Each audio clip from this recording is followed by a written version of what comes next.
Nearest you, 3 ways you could save 15% or more.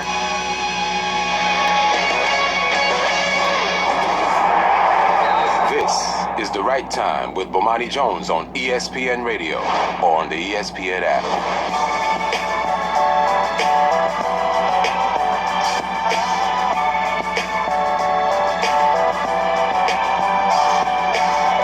Ladies and gentlemen, welcome to The Right Time. My name is Bomani Jones. Thanks for listening on ESPN Radio and the ESPN app. We are presented by Progressive Insurance. You can send us a tweet at the 1-800-Flowers.com Twitter feed. That is at Bomani_Jones. Y'all ready to get Tony Romo up out this pain, huh? Homie Dak Prescott came out there, had another good game. Cowboys, but they got one loss this season. That's all they got is one loss. They are in the lead in the putrid NFC East, but in the lead nonetheless. And now everybody's got Dak fever. Everybody's excited about Dak Prescott. And look, Dak Prescott's played better, I think, than any of us thought he would. Right? Like, we're all excited about Dak Prescott. Here's what's so funny about this Dak Prescott thing. He is not even the best rookie on the Cowboys. We'd all agree upon that, right? Like, the best rookie is on the Cowboys is the homie Zeke, right? I think your man Zeke had 130 yards in the last 4 games. No rookie has ever done that. No rookie has ever done that, okay? And so for me, here's the thing with Prescott. Prescott looks like he's going to be a good NFL quarterback. Prescott has absolutely defied what I thought he could do as a quarterback. And by the way, Prescott has completely thrown off what I thought the adjustment process was from a guy going from one of these spread option kind of offenses into a professional style of offense. Like, all the scouts talk about him going through his progressions and everything else. And I mean, correct me if I'm wrong, he's running the same offense that Tim Tebow ran at Florida. Right, the Dan Mullen offense. Like, this isn't a read and react sort of offense. Like, the reads, the windows tend to be really big. Dak Prescott is doing all of these things correctly, right? He is playing very well. You are glad to have your backup quarterback come in here and play like this. The Cowboys have played 6 games, and they have thrown 7 touchdown passes. And if that don't sound like a backup quarterback, I don't know what does.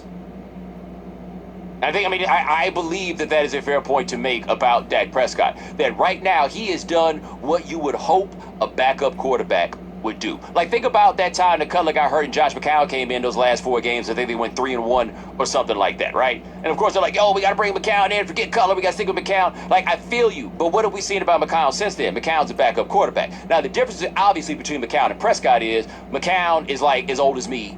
And Dak Prescott is young enough where I feel comfortable calling him young man. Or if he does something incorrect, son. Like, that is a big difference. So when you talk about the future of Prescott, we're talking about something else. But we talk about right now, and we are just going to make a quarterback controversy for the Cowboys, right? Like, this is why they hate us, right? Media-wise, this is why they hate us. The Cowboys haven't said anything about there being a controversy. We just keep on asking.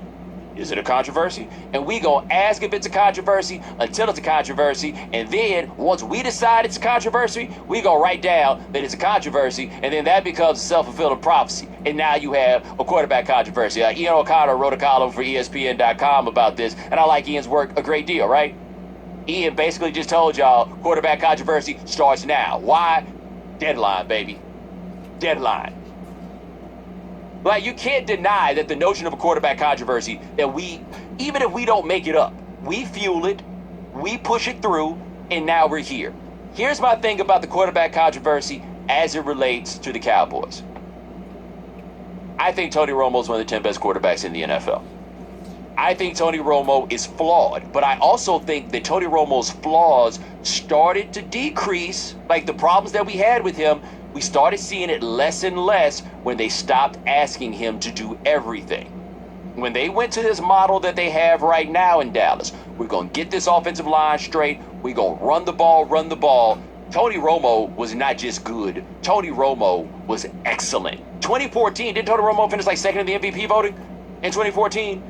I mean, he was incredible in 2014. Absolutely incredible. And that's the last time we saw him for real. We saw him play in 2015, but we're talking about like post-injury when we saw him in 2015.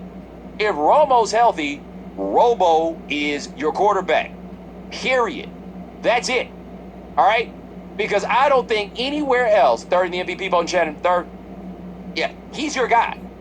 If he's hurt, then you put the other guy in there, just like you've done right now. But if Romo comes back and Romo is healthy, Romo is your quarterback. Why? Because with Dak Prescott, I think the Cowboys will be good. With Tony Romo, I think the Cowboys can be great. And by the way, I just want to throw these numbers at you right now, right fast, okay? 2014, Tony Romo completed 70% of his passes, led the league in touchdown percentage. So what percentage of his passing attempts were touchdowns? He led the league in that. 34 touchdowns and 9 interceptions. He led the league in yards per attempt. He led the league in quarterback rating. He led the league in that QBR number we made up because we wanted our own. What do you want? The year before that, 2013, Tony Romo, 31 touchdowns, 10 interceptions. What do you want? Like, what do you want? So we've made these jokes about Tony Romo over the years, and the jokes were largely legitimate because they kept coming down to week 17, and Romo kept crumbling under it, right? But the last time we saw Tony Romo play a full season, you remember the 2014 playoffs? They won the wild card round, and then they went up there, and it was the Dez Bryant catch, no catch. They give Dez a catch on that. What we saying about Tony Romo then, right? Like, this isn't the guy now that we had in like 2008 or anything like that. The turnover problems, he's really chilled out with. Now, if you have an issue with Romo, it probably is turnovers, right? That's the thing that people point to is turnovers and those decisions. It's hard to be like, yo, we need to start Dak Prescott after he lost 2 fumbles and threw an interception, and then say, but nah, we don't want that Romo. He be giving the ball up too much. And you realize what y'all have made me do? Y'all got me out here defending Tony Romo. I don't want to do that. I don't like the idea of doing that. I know the way that y'all are looking at me right now, riding around in y'all's cars. All I'm asking you is this. Do you think that Dak Prescott is one of the 10 best quarterbacks in the league? Because if you don't, I feel like you go to Romo. Now, how many quarterbacks in the NFL are you willing to take over Tony Romo? Like, a serious question. How many are you willing to take over Tony Romo? I don't think you're going to get to 10. I simply do not think that you are going to get to 10. So yeah, the Cowboys are the odd situation, but the reason the situation is odd is because we stupid. Like, generally speaking, I talked about this on the Twitter this morning, right? Yes, the Twitter. I was on the Twitter this morning, and everybody was like, hey, Bomani, I got all these cliches I found this weekend, and I'm going to throw them all at you at one time. Like, the best ability is availability, but we're talking about what we'll do when Tony Romo is available. So yes, I understand Tony Romo has a propensity to be injured, but if he's not injured, we're not talking about what if he gets injured, right?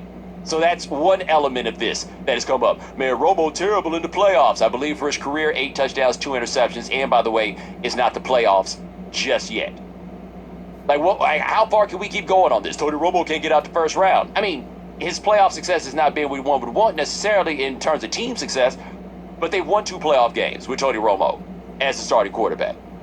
What they've done in Dallas, again, they're not asking Tony Romo to do too much. Why is Dak Prescott doing so well?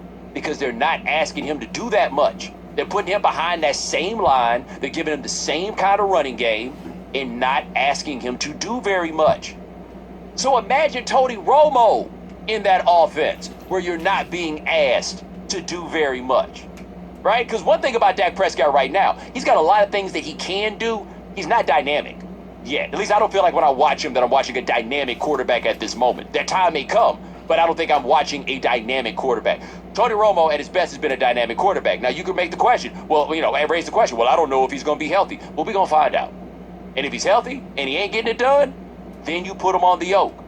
But I do not think that you can make that bet after 6 games that Dak Prescott going to carry us to the promised land. The counterexample, of course, for people is Drew Bledsoe, Tom Brady, 2001.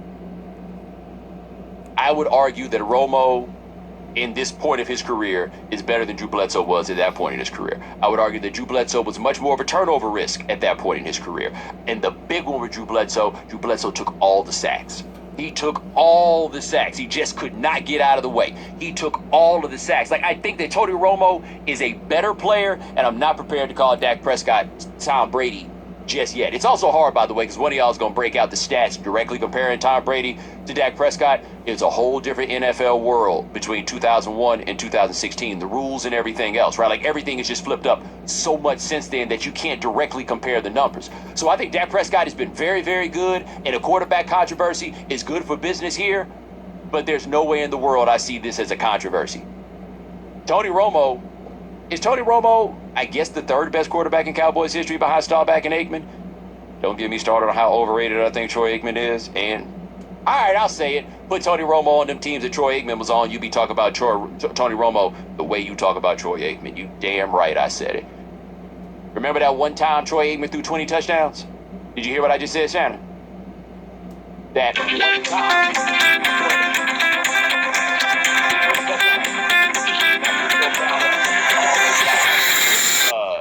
My man threw 30 touchdowns, Tony Romo, 30. Yeah, the rules changed a bit, but nah.